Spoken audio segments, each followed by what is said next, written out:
नमस्कार, मैं हूं आपके साथ अभिषेक कुंडी। उत्तर प्रदेश में 3 चरणों के चुनाव खत्म हो चुके हैं, लेकिन मुसलमान टस से मस नहीं हो रहा और एक तरफ इंडिया गठबंधन को वोट कर रहा है। इसी से परेशान होकर नरेंद्र मोदी ने मुसलमानों को लेकर एक बात कही, जिसकी खूब चर्चा हो रही है। क्या कुछ कहा प्रधानमंत्री मोदी ने, इस रिपोर्ट में देखिए।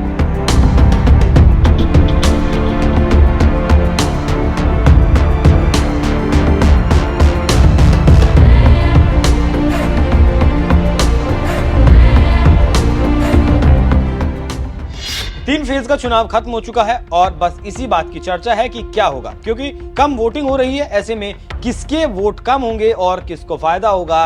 राजनीतिक विश्लेषक और सेफोलॉजिस्ट कह रहे हैं कि इस बार बीजेपी को भारी नुकसान होगा और बीजेपी ये बात समझ भी रही है। ऐसे में नेताओं के बयान काफी सुर्खियां बटोर रहे हैं। उसी कड़ी में एक मीडिया चैनल को दिए इंटरव्यू में पीएम नरेंद्र मोदी ने मुस्लिम वोट बैंक को लेकर बड़ी बात कही। मुसलमानों की सामाजिक स्थिति का जिक्र करते हुए मोदी ने कहा कि पहली बार मैं मुस्लिम समुदाय से आत्ममंथन करने को कह रहा हूं। आप ये सोचते रहेंगे कि सत्ता में किसे बिठाएंगे और किसे उतारेंगे, उससे आप अपने बच्चों का भविष्य ही खराब करेंगे। इस बयान पर राजनीतिक विश्लेषकों का तर्क है कि बीजेपी अभी भी मानकर चल रही है कि पार्टी को मुस्लिम वोट नहीं कर रहे। बीजेपी सरकार में मुस्लिम वर्ग को सरकारी योजनाओं का लाभ लगातार दिया जा रहा है। इसके अलावा मोदी सरकार ट्रिपल तलाक के खिलाफ कानून बना चुकी है। इसके बाद भी वो मुस्लिम वोट बैंक को साधने में कामयाब नहीं, तो क्या करें। इसके साथ ही साथ इंटरव्यू में आगे मोदी कहते हैं कि मुस्लिम वोट बैंक की राजनीति का हिस्सा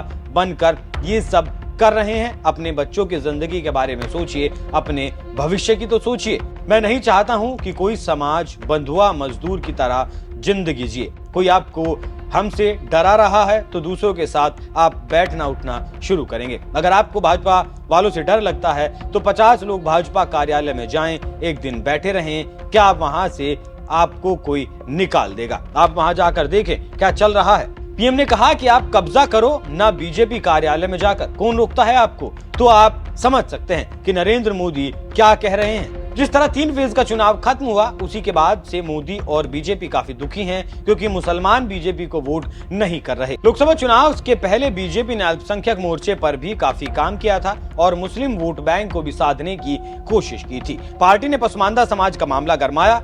मोदी सरकार के बिना किसी भेदभाव सभी कल्याणकारी योजनाओं को मुसलमानों तक पहुंचाया गया। यूपी में अखिलेश यादव ने पीडीए यानी पिछड़ा दलित अल्पसंख्यक बनाया और मायावती ने दलित अल्पसंख्यक समीकरणों को साधने की कोशिश की। वहीं मुस्लिम समाज के धार्मिक नेता लगातार बीजेपी विरोध की राजनीति कर रहे हैं। इससे विवाद गहराया हुआ है और इसी निराशा में नरेंद्र मोदी ने ये बात कही। इससे आप समझ सकते हैं कि क्यों मोदी का गुस्सा सामने आया। वहीं जानकार कह रहे हैं कि एक तरफ मुसलमानों को लेकर घड़ियाली आंसू बहा रहे हैं मोदी, तो दूसरी तरफ मुसलमानों को लेकर उल जुलूल बातें कर रहे हैं, जिससे ध्रुवीकरण हो जाए और बीजेपी को जीत मिले। इससे आप मोदी की कार्यशैली को समझ सकते हैं। देखना होगा आगे 4 जून को क्या होता है और किसकी सरकार बनती है। लेकिन नरेंद्र मोदी के मुसलमानों पर जो उन्होंने बयान दिया है, उसने हंगामा तो जरूर खड़ा कर दिया है। आपकी इस पूरी खबर पर क्या कुछ राय है, कमेंट कर हमें जरूर बताएं। नमस्कार।